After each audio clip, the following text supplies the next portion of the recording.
Congress leader Jairam Ramesh का कहना है कि कांग्रेस के साबिक सदर राहुल गांधी की न्याय यात्रा जारी है। उनका कहना था कि आज राहुल गांधी बिहार के किसानों से मुलाकात करेंगे, उनके मसाइल से वाकफियत हासिल करेंगे। तेजस्वी यादव से भी मुलाकात होगी और दोनों का खिताब भी होगा।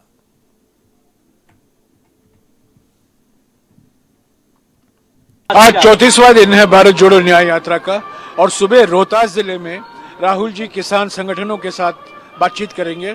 किसान के संबंधित मुद्दे जो अभी आंदोलन चल रहा है दिल्ली में और खास तौर से बिहार के किसानों को क्या परेशानियों का सामना करना पड़ रहा है। 2006 में एपीएमसी कानून हटाया गया और उसके बाद में जो एमएसपी के कम दाम मिल रहा है धान किसानों को, अलग अलग किसानों को, उसको लेकर भूमि अधिग्रहण कानून सही तरीके से नहीं लागू किया हो रहा है। तो करीब 1.5 घंटे तक वो किसानों से मुलाकात करेंगे। आज 2:30 बजे दोपहर को कैमूर जिले में तेजस्वी यादव जी और राहुल जी दोनों जनसभा को संबोधित करेंगे और